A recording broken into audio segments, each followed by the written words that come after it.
These are some examples of when an NFL bust saves their career. Starting off with Baker Mayfield. Back in 2018, he was the swagger #1 overall pick, selected by a Browns team that had just finished 0-16 the year before. They were desperate for a quarterback who could finally break their losing curse. Bud Light is installing what they call victory fridges in 10 Cleveland bars. When the Browns win a game, the doors will automatically unlock and fans can drink free beer.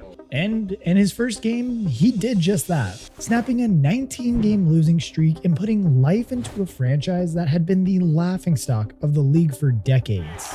Mayfield and the Browns get the win over the Jets. I don't even care about Bud Light refrigerators. The Browns won.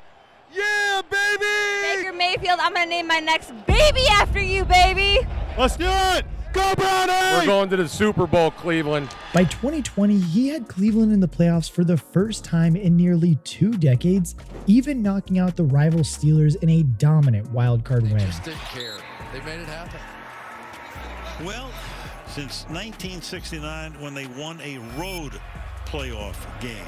And truthfully, it looked like the Browns had finally found their guy. But as we all know, the NFL doesn't hand out happy endings that easily.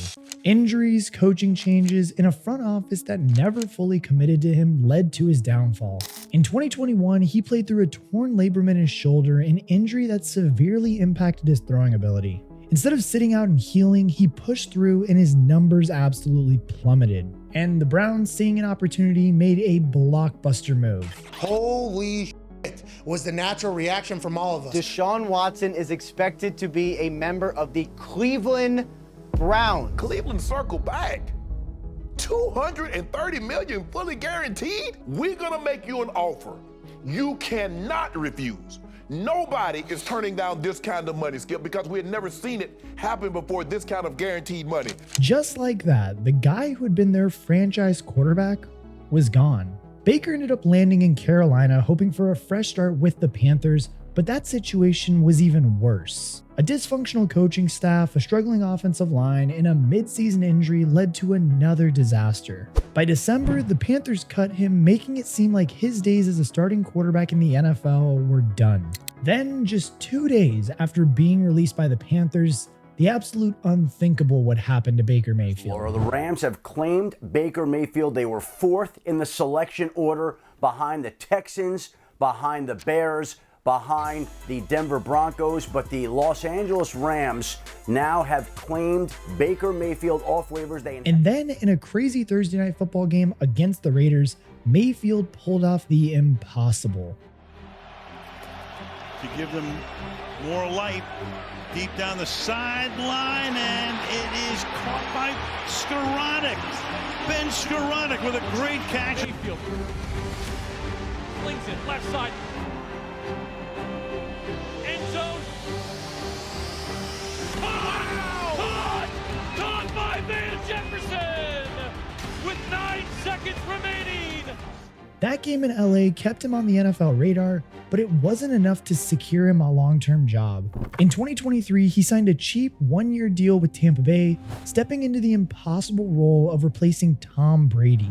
But he delivered on one of the best seasons of his career, where he threw for over 4,000 yards, led the Bucs to the playoffs, and even won a postseason game. So how did he pull it off? And well, the simple answer is, he had stability finally. In Cleveland and Carolina, he had constant coaching changes and systems that didn't fit to his strengths. In Tampa Bay, he had a coaching staff that believed in him, weapons like Mike Evans and Chris Godwin, and even an offensive line that actually gave him time to do some work.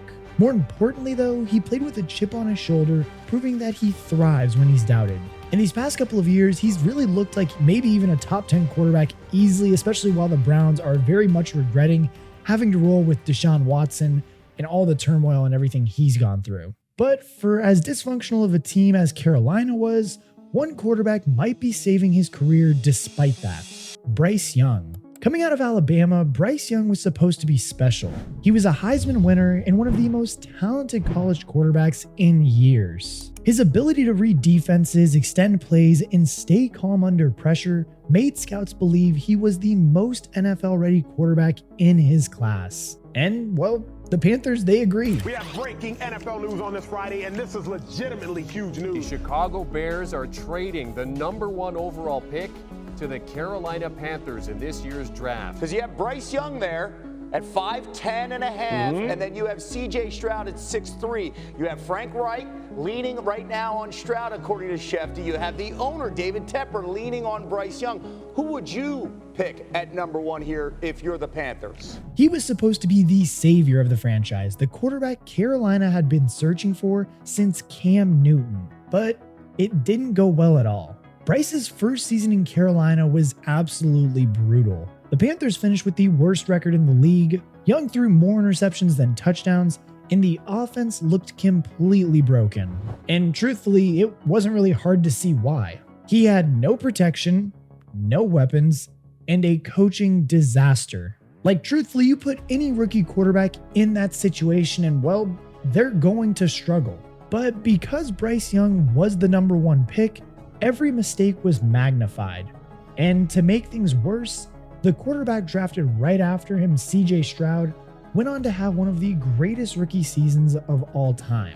It seemed over. Bryce Young had already gotten the bust label just 1 year into his career. Will Bryce Young go down as the worst #1 draft pick ever?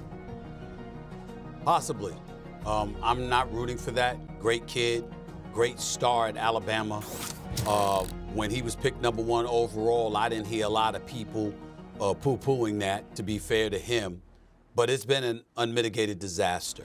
And after starting the next season just as poorly, Bryce was benched. But just a couple weeks later, Bryce was thrown back into action and he may have just saved his career. It's clear Young has the talent we saw in college that he would display every single Saturday. There's a reason he was drafted first. The question is now though, will the Panthers actually be able to build a team around him, or are they going to waste his career? But if you want to talk about NFL busts who turned their careers around, Alex Smith might be the best example in NFL history. When the 49ers drafted Smith first overall in 2005 over Aaron Rodgers, they expected him to be the face of their franchise. Instead, they got one of the most painful rookie seasons imaginable. Smith threw just 1 touchdown and 11 interceptions in 9 games. But in fairness, the situation around him was pretty brutal. He had 6 different offensive coordinators in his first 6 seasons. The 49ers were one of the worst teams in the league, giving him no stability, and injuries kept setting him back, making it hard to find any rhythm. Yeah, I think in the time, I knew how dysfunctional the work environment I was in at the time was. But as a young player, 3 head coaches, 7 offensive coordinators, 17 different starting wide receivers over the course of 7 seasons. In order for anybody to have success, you have to have stability, and you had none of that. By 2010, Smith had been labeled a bust. San Francisco even benched him at times, but then everything changed. In 2011, the 49ers hired Jim Harbaugh as head coach, and that's when Alex Smith's career finally turned around. He led the 49ers to a 13-3 record in an NFC Championship game, and even led a game-winning drive against the Saints. But just as Smith was finally finding success, a concussion in 2012 changed everything. Colin Kaepernick took over, and despite Smith playing well, the 49ers stuck with Kaepernick and traded Smith to Kansas City.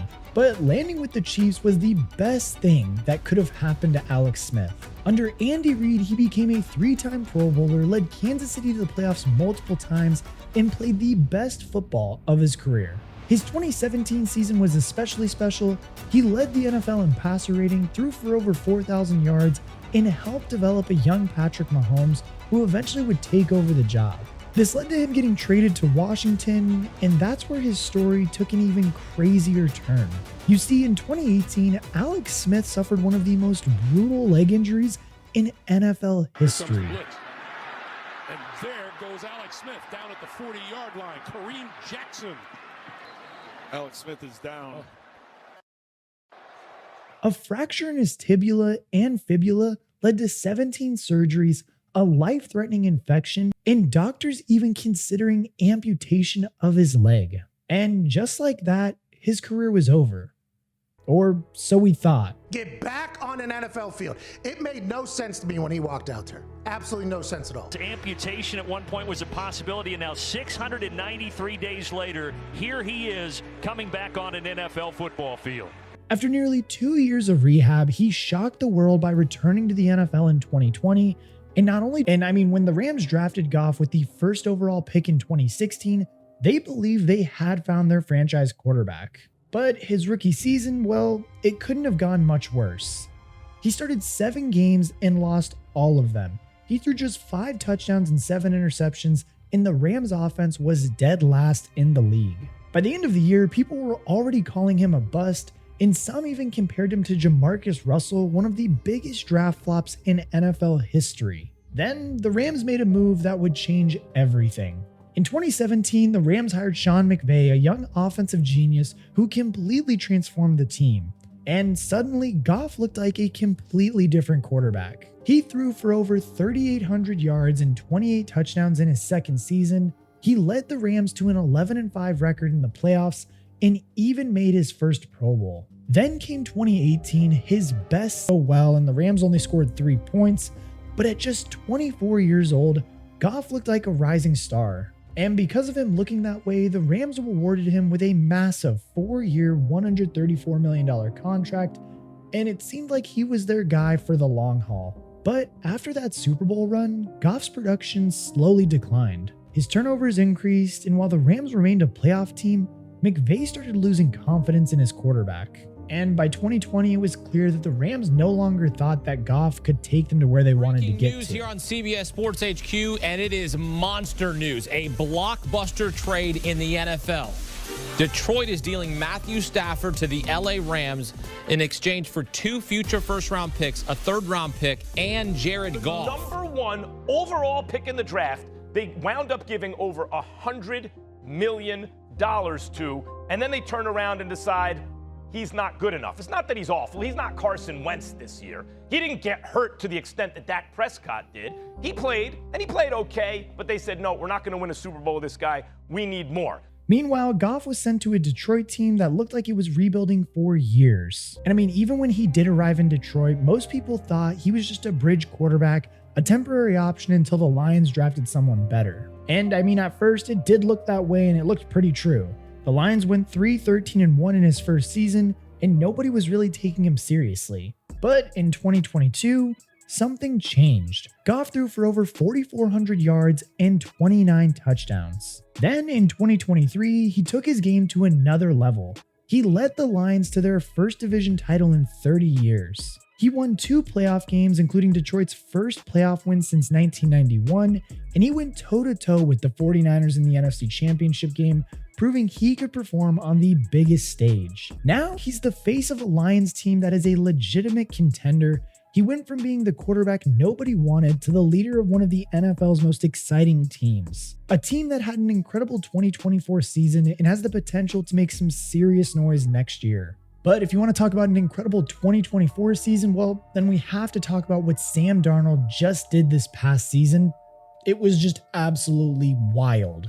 Drafted 3rd overall by the New York Jets in 2018, Darnold faced high expectations, and it's expectations that he didn't meet. Over 3 seasons, he compiled a 13-25 record as a starter, throwing 45 touchdowns against 39 interceptions. A trade to the Carolina Panthers in 2021 offered a fresh start, but injuries and continued inconsistency led to a mixed performance. Funny enough, he and Baker were both on that Carolina team, and in 2024, Darnold signed a 1-year deal with the Minnesota Vikings, initially serving as a backup. A preseason injury to starting quarterback J.J. McCarthy meant that Darnold would be put into the starting role, and the Vikings were expected to be the weak link in a very strong NFC North. But instead, Sam Darnold, he revived his career. Darnold started all 17 games for the Vikings, leading them to a 14-3 record. He threw for 4,319 passing yards, 5th in the NFL, 45 touchdowns, which was also 5th, and he earned his first Pro Bowl appearance. Despite his overall success, Darnold faced challenges towards the end of the season, including a first-round playoff exit,